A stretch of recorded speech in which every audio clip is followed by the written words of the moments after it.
ನಮಸ್ತೆ, ನಾನಿವತ್ತು ಅವರೆಕಾಳು ಉಪ್ಪಿಟ್ಟು ಮಾಡ್ತಾ ಇದ್ದೀನಿ. ಅದಕ್ಕೆ ಬೇಕಾಗಿರುವ ಸಾಮಗ್ರಿಗಳು: ನಾನಿಲ್ಲಿ ಬಿಳಿ ರವಾನ 1 ಕಪ್ನಷ್ಟು ತೊಗೊಂಡಿದ್ದೀನಿ. ಈರುಳ್ಳಿ, ಸಣ್ಣಗೆ ಕಟ್ ಮಾಡ್ಕೊಂಡಿರುವಂಥ ಹಸಿಮೆಣಸಿನಕಾಯಿ, ಕ್ಯಾಪ್ಸಿಕಮ್, ಕೊತ್ತಂಬರಿ ಸೊಪ್ಪು, ಕರಿಬೇವಿನ ಸೊಪ್ಪು, ಟೊಮೆಟೊ, ಹಸಿ ಶುಂಠಿ, ಕಡಲೆಬೇಳೆ, ಉದ್ದಿನಬೇಳೆ, ಸಾಸಿವೆ, ಜೀರಿಗೆ, ಉಪ್ಪು, ಎಣ್ಣೆ, ಹಸಿ ತೆಂಗಿನಕಾಯಿ ತುರಿ ಮತ್ತು ಅವರೆಕಾಳು. ಈಗ ಕಡಾಯಿ ಕಾದಿದೆ. ಕಡಾಯಿಗೆ ಸ್ವಲ್ಪ ಎಣ್ಣೆ ಹಾಕಿ ರವೆ ಫ್ರೈ ಮಾಡ್ಕೊತೀನಿ. ರವಾನ ಚೆನ್ನಾಗಿ ಫ್ರೈ ಮಾಡ್ಕೊಳ್ಳಿ. ಉದುರಾಗಿ ಬರಬೇಕು. ಗಸಗಸೆ ಥರ ಬರುತ್ತೆ ನೋಡಿ, ಆ ರೀತಿ ನೀವು ಫ್ರೈ ಮಾಡ್ಕೋಬೇಕಾಗತ್ತೆ ರವಾನ. ಇಲ್ಲಿ ನಾನು 1 ಕಪ್ಪಿನಷ್ಟು ರವೆ ಮಾತ್ರ ತೊಗೊಂಡಿದ್ದೀನಿ ನೋಡಿ. ಈ ರೀತಿಯಾಗಿ ಉದುರಾಗಿ ಕಾಳಾಗಿ ಬರಬೇಕು, ಗಸಗಸೆ ಥರ. ಇಲ್ಲಾಂದರೆ ಏನಾಗುತ್ತೆ, ಹಸಿ ಉಳಿದ್ರೆ ಗಂಟು ಆಗುತ್ತೆ ಅಂತ ಹೇಳ್ತಾರೆ ಉಪ್ಪಿಟ್ಟು. ಹೀಗಾಗಿ ಚೆನ್ನಾಗಿ ಫ್ರೈ ಮಾಡ್ಕೊಂಬಿಡಿ. ಈಗ ಇದನ್ನು ನಾನು ಒಂದು ಪ್ಲೇಟಿಗೆ ತಗೊಂಡ್ಬಿಡ್ತೀನಿ ನೋಡಿ. ಈ ರೀತಿಯಾಗಿ ಫ್ರೈ ಮಾಡ್ಕೋಬೇಕಾಗತ್ತೆ. ಈಗ ಒಗ್ಗರಣೆ ಇಟ್ಕೊಂಡ್ಬಿಡೋಣ. ಒಗ್ಗರಣೆಗೆ ನಾನು ಮೊದಲು ಕಡಾಯಿಗೆ ಎಣ್ಣೆ ಹಾಕೊಂಡ್ಬಿಡ್ತೀನಿ. ಎಣ್ಣೆ ಕಾದ ನಂತರ ಕಡಲೆಬೇಳೆ, ಉದ್ದಿನಬೇಳೆ. ನಾನಿಲ್ಲಿ ಶೇಂಗಾನ ಸ್ಕಿಪ್ ಮಾಡ್ಕೊತಾ ಇದ್ದೀನಿ, ನೀವು ಬೇಕಿದ್ರೆ ಶೇಂಗಾನ ಹಾಕೋಬೋದು. ನಂತರ ಸಣ್ಣಗೆ ತುರಿದಂಥ ಹಸಿ ಶುಂಠಿ ಹಾಕಿ ಚೆನ್ನಾಗಿ ಫ್ರೈ ಮಾಡ್ಕೋಬೇಕು. ಇದು ಫ್ರೈ ಆದಮೇಲೆ ಕಟ್ ಮಾಡ್ಕೊಂಡಿರುವಂಥ ಈರುಳ್ಳಿ ಹಾಕಿ, ಈರುಳ್ಳಿನೂ ಕೂಡ ಚೆನ್ನಾಗಿ ಫ್ರೈ ಮಾಡ್ಕೋಬೇಕು. ತುಂಬ ಕೆಂಪು ಮಾಡ್ಕೋಬೇಡಿ, ಸ್ವಲ್ಪ ಕ್ರಂಚಿ ಇದ್ದರೆ ಚೆನ್ನಾಗಿರುತ್ತೆ.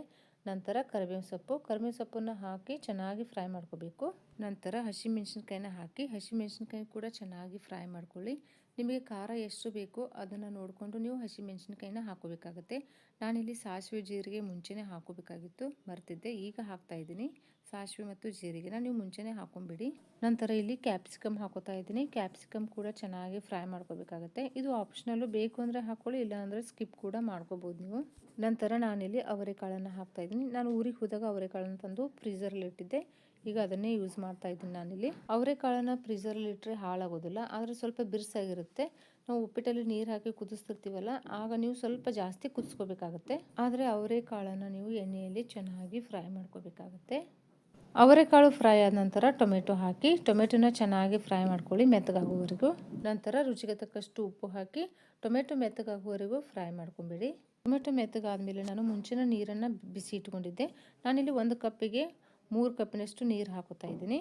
ಕೆಲವೊಮ್ಮೆ ರವೆ ಏನಾಗುತ್ತೆ, 2.5 ಕಪ್ಪಿನಷ್ಟು ನೀರು ಹಾಕಿದಾಗ ಮೆತ್ತಗಾಗಿಬಿಡುತ್ತೆ. ನೀರನ್ನು ನೋಡಿಕೊಂಡು ಹಾಕೋಬೇಕಾಗತ್ತೆ ನೀವು. ಅವರೆಕಾಳನ್ನ ಫ್ರೀಝರ್ನಲ್ಲಿ ಇಟ್ಟಿದ್ರಿಂದ ಸ್ವಲ್ಪ ಜಾಸ್ತಿನೇ ಕುದಿಸ್ಕೋಬೇಕಾಯಿತು. ಅದು ಕುದ ನಂತರ ಕೊತ್ತಂಬರಿ ಸೊಪ್ಪು, ಹಸಿ ತೆಂಗಿನಕಾಯಿ ತುರಿನ ಹಾಕೊಂಬಿಡಿ. ಈಗ ನಾನು ಇದಕ್ಕೆ ರವೆ ಕೂಡ ಹಾಕ್ತೇನೆ.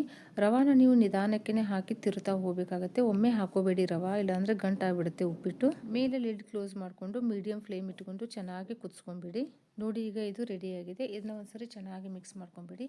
ಇದು ಮಿಕ್ಸ್ ಮಾಡ್ಕೊಂಡ್ಮೇಲೆ ನೀವು ಸ್ವಲ್ಪ ಲೈಟಾಗಿ ತುಪ್ಪ ಹಾಕ್ಕೊಳ್ಳಿ. ತುಪ್ಪ ಹಾಕೊಂಡ್ರೆ ತುಂಬಾ ಚೆನ್ನಾಗಿರುತ್ತೆ ಉಪ್ಪಿಟ್ಟು.